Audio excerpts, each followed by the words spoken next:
अहानबदा social media site ओरिबा Facebook ते N Beren सिंगान फोंदोरप वाफम खरा ma'am दा शेयर तौजगी मसीदा अइना सगोल तोंगलिबसि लम्फेल पात सेमगलिबा पासिदा मयाम दा हॉर्स राइडिंग की सरुक यावी हाइबसि उटननबनी कारेमनाबिरकनुको लम्फेल पात वाटर बॉडी की ओइरकदबा फिबमनि कैफेटेरिया यावना पाक अमा पात की वांग मसिबु समजिनरगा सागदबा थोंग असिगी मखादना बोटिंग एरिया अमसुम हॉर्स राइडिंग स्पेस अमसु यावना सेमगली मणिपुरी पोनी की मसा अमसुम मसिगी मगुनसी नहासिंगबु खंगनबा हाइबसि तंगाइफदि मणिपुर की मियाम की दमक सेमगलिबनि लम्फेल पात वाटर बॉडी प्रोजेक्ट असिना Imphal मनुंगदा इसाव थोकपदिगी ngaktokpa thaknabi ising piba masum recreational space amasu oiduna miyam da kanaba pigadawri haba wafam yawna phungdorakli ahanbada young boy association haupi block na thadorokpa tang kunga mathai thawum english ngani kunga manga da thadorokpa condemnation angtang mem da thamjagi information and publicity YBA haupi block ana thamli hariba makhoi gi sirol sida palliba maruiba point khara hairagadi young boy association haupi block na akan mamong na condemn tawraduna yamni inhuman oiba mawongda Miss Kanana Ccpur daughter of Nansen Khuf Elias Sinu halambagi mayokta akan mamong yaning da buwapum phongdorakli hairiba sakhang da khulai paiba miyoi singasina sarona numidangi pung mapan taba matamda lanba TD block ta hairiba thawdo sathakibini hairi loinana laikhidraba Miss Mandai Kimgi imung manungna loina maki maruk mapangna nanghoriba awabada hairiba YBA haupi blockna saruk yabaga loinana nungaitabasu phongdorakli loinana YBA haupi blockna law enforcement agency singda hairiba nupi sigi misigi matangna akupa marol thigatpinaba loinana mara leiba book tawba amasum laikhidraba imung manungda justice deliver tahonbiu haibu wafam yauna wafam kya thanakli amaromdasu Zomi Mothers Association की मैकेरे की सु condemnation तौरकली इखंग खंगौदना Miss Kanana Ccpur daughter of Nansen Khuf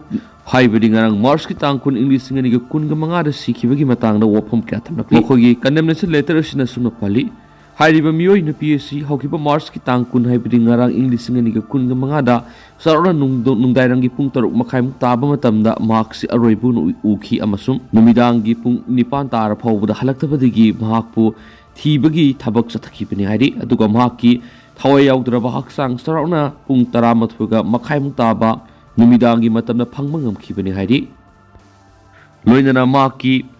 थवय यावद्रबा हक्सांग लाइफमदा इ क्या ताबगी mummy अमसु मंगक्समदा सोकपगी दखम कयामस लेरमले हेन सिरोल सि सुपल्ली लोइनना महा असि तमथिना हातपो ओइरंगन हाइबो वाफम सु फोंदोरकली लोइनना ZMA ना हाइरिबा नुपी सिगी सिबिगी लांगना लांगजिन लॉ एनफोर्समेंट एजेंसी सिंग थिगतकदबनि लोइनना कल्प्रिट बुक तौबा लोइनना सिबिगी मरम खांदोकपा अमसुम इमुंग मनुंगदा जस्टिस फंगनबा हाइबो वफम क्या यावना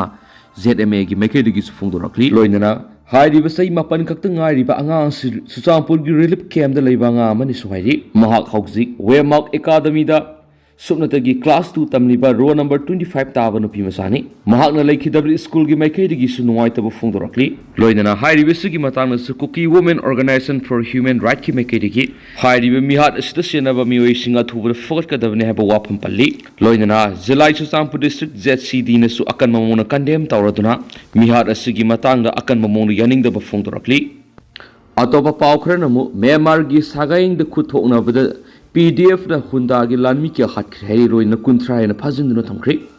Myanmar gi Sagaing region da leiba Katha township ki awang thangba saruk ta hokki basayol sida military hunta gi Lanmi singa People's Defense Force PDF ka akan mamong da lan sokna bada PDF na hunta gi Lanmi ki hat pangam khre masum Lanmi kunthra na phajin khre na agency ki pawn phongdorakli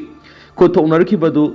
Katha की light infantry battalion की हुंता की लन्मी Sunny रोमना resistant force न खुदुम जंदुना लेबा township की शुरुक मतिक साब खुलाई कया पाइदन संगसिलकपदी की थोकी बनाइरि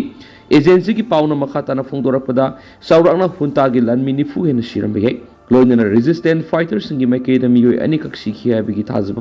याब पाउलखि मसिना करिगुम सुंब ताराबदी खुथोनबगी थाउदो सिदा हुंता की लन्मी सिंग साथीना माइथि हाइना लौबु यारे कि मियोइ क्या सिखिबनो अमदि कयाना सोखिबनो हाइबगी ऑफिशियल ओइबा पाउ फमंगम खिद्रबसु म्यांमार की सोशल मीडिया रा साइथोरप वीडियो अमदा हुंता की लन्मी सिंग अदुना मखोइ हुंताना नमदुना लानसी यहोन money हाइन फोंदोकुखि resistance force in the Fongdora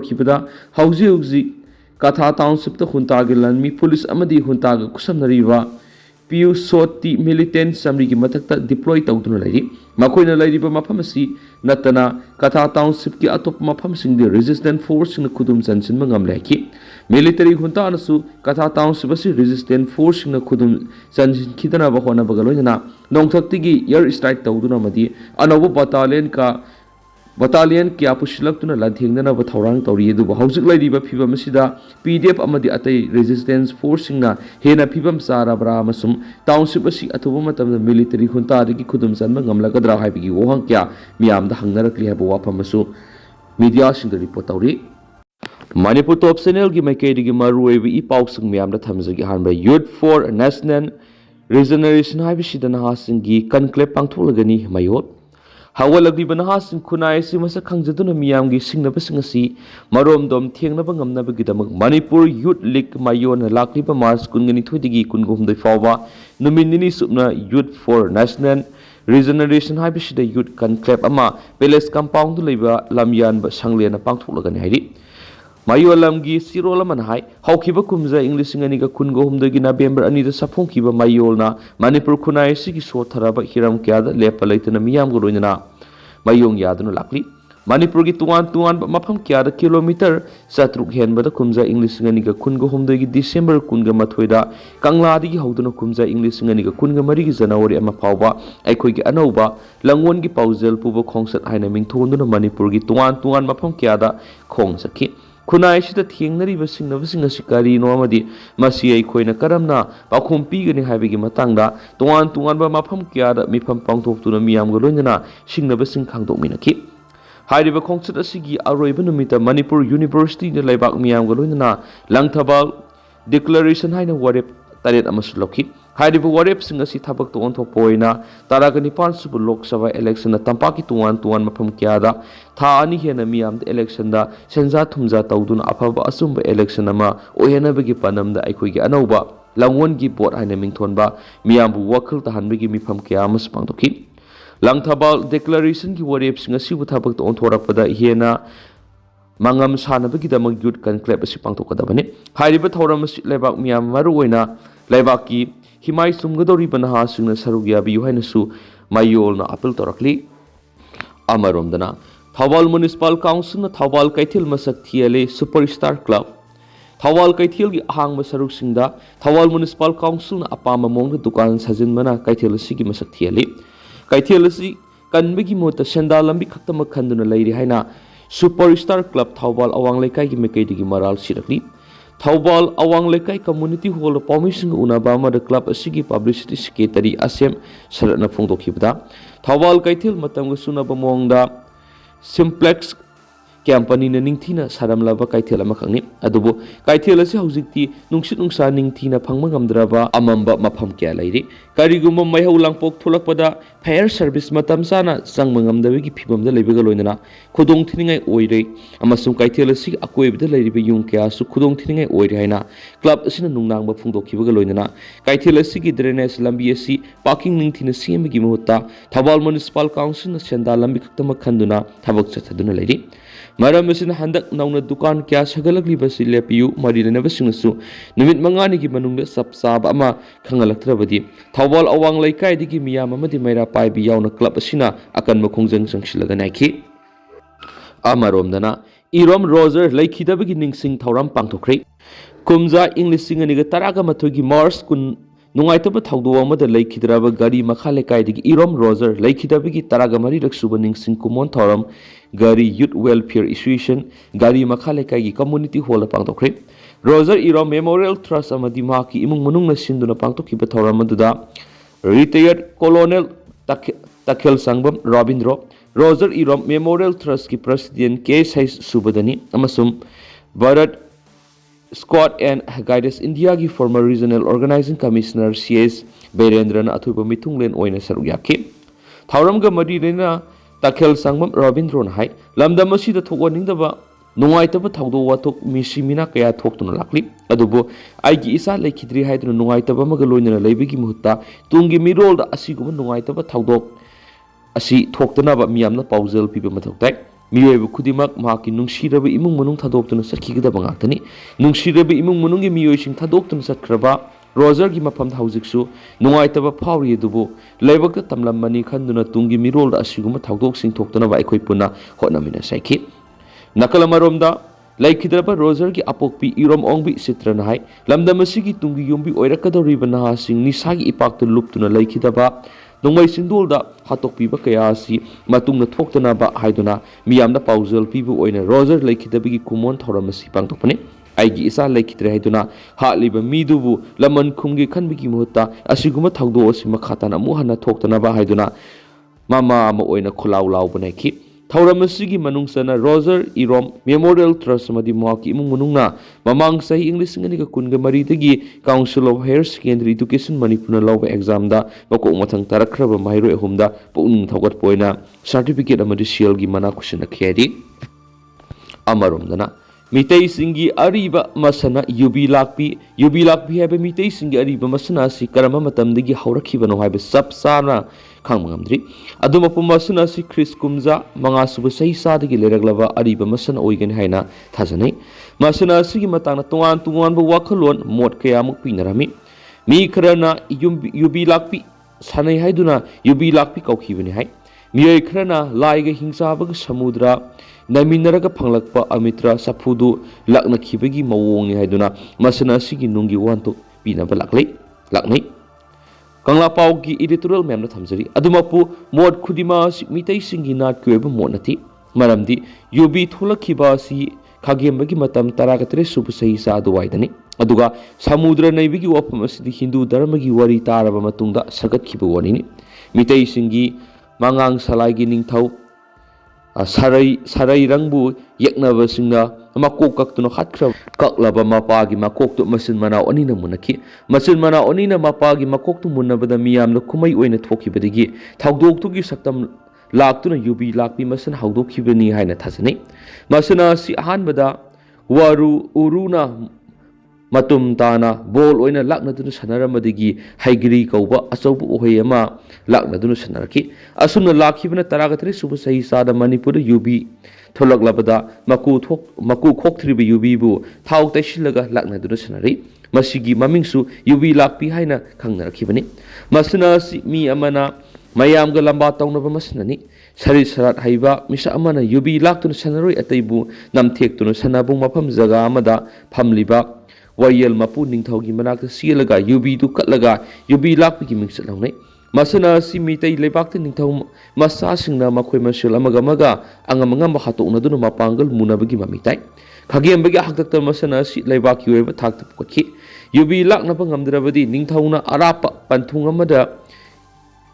yubi thamlaga mafam amadagi sanaroi singbu lamthaраktuna hana yubi lakpa ngamba aduda yubi lakpigi manapine mitei singi ariba yubi lakpi masana indigenous games singi manungda mani masana si malemgi atai kanglup furup singi masana oirakhidi mitei singi ariba masana si atai furuki lining lon ga mari lainahana na bohona ba yawda banati adubu yubi lakpi masana si atai furuki masana singi marakta ubu phangdi masana sin nauna puthokhi ba Americans rugby masanaga hairap manabu fangi yubi lakpi masanagi kanglon kyamuk lai adungaigi yubi lakpi masanagi kanglon adudigi haujikti matamga sunaba mongda kanglon sema laikre mitei singweba mahausadigi sagonarakiba masana kayamarum laijai masana singdugi manungda sagol kangjai polo kang thangta sari sarat mukna kangjai na singba singi masidana tana jagoi isai phizet laiteng na singba kyasu lairi mitei singi weba top masana sing phizet laiteng jagoi isai na singba singsu atopa furu kanglup singdigi laubani haijina na bohona bakya laibadigi nat kweba satnabi amasum saktamda maring marang hanba yoraktuna furu ki satnabi saktam ngak sen mamadi hena masak thona na bohona bada khurau thangalibasi lebakthibani yobi lakpi masana si lamda masidi hindu dharma salaktringagi mamangdagi lerakhiba traditional indigenous game oibana masana sibu hindu samudra nainabigi wari pusinduna masana sibu maring marangba maikay amada puna bohonaba yoraklibasi lamda masigi culture bulana lamjingnabigi maram amani habada hamamatukloi lamdam asida Hindu dharma gi akanba saitheng mayuknaba horakhiba asi pamhaiba garibani was Maharaj na panba matam 1709 dagini aduga yubi lakpi masana sidi Chris kumza manga suba sahi sadu waidigi leraklaba masana oibana Hindu dharma ga mari amata lainadi Hindu dharma gi laigi hingsabaga samudra nainaraga phanglakpa amrita sapfudu lakna khibagi mawong adudagi mitegi yubi lakpi masana asi oirakibani haiba tarabadi kanglai paki kanglai rol nat chanabina singo nainaba watpa migi mapot maral thithi duna pongja saujaba masana masabu masak khangba ngamjadaba mithibo mitambalgi sajani langja koba usikna wangna paikhatlaga apum masak khakta uba madi kwakna wahongi matu thesilaga wahongne haina pongja saujarubuda noppa nangi haibduga pangkhakni haibada haima mathokloi miyoi kanglup amagi masagi lol mayek satnabi leitrabadi kanglup aduk furup nation amani haina lodi kanglaipak manipur gi mausarigi sagonarakhiba lol mayek satnabi jagoi isri masana sing asingba maralni mitop amatagi maral nati haiba kangla pawgi editorial memni special content moina memna thamjari atopa pawmna Russia Ukraine lanpha sam hena onakri lanpha samaga humdraga manga onakhi haina yumsakasa numita Russia amasum Ukraine fongdokri Russia na thadokiba miyoi singadugi manungda makoina semjen sajinba maral singda wayel satakhiba sathina soklaba lanmi singa masum fighter sing yawi haina Ukraine president Volodymyr Zelensky na fongdoki Armed Force Navy National Guard Territorial Defense Guard amasum Border Guard Service da thabak tawduna makoigi freedom gi dama lansona khiba lanmi sing sergeant sing amasum officer sing makoina purakle haina maknaiki Russia gi Defense Ministry na haiki bor mapang oiba mataw utpa oina leba asina sathina soklaba ahen ma Ukraine captive kungani thu thadokrain su pawmuna makhatari loisalak poina tendak pato pa pawmna Gaza da Israel gi khuta Palestinians yangkhai gani pan sikre Gaza Strip tuan mafam singda yumsaki samusum sagol sunumiki lona bahingda Israel na landawada yamdarabada Palestinians yangkhai gani pan siraina hospital ahumna fongdokre attack singa do ahing nongyai tuan ba yum singda panduna tumduna leiba nupa nupi amasum angang mayam siki Israel na 6 pair masetana thugaiduna Gaza gi tuan mafam singda landawa lepapoku numita amuk hauke na su pawmun makhatari 6 pair manungda landlep khimasum hostage kunga mari hena toki Israel na Gaza Strip ta amuk landaba horibasi Hamas na huwan mani maramdi 6 pair gi anauba proposal ama militants kangbu sina yakhidi haina moral piri siri laba pukun numit khakta da Palestinians samri hena ayambana nupi amasum angang sing hatkhre na Gaza gi health ministry na haidi ado tendang na sumna mayam na thamjaramgi haujiku na di mayam paw matang sen ushinjaragi masum mayam puna no update ngamina sena channel sigi mekedi gi mayang pham na makhata na thamjari mayam puna no update ngamina si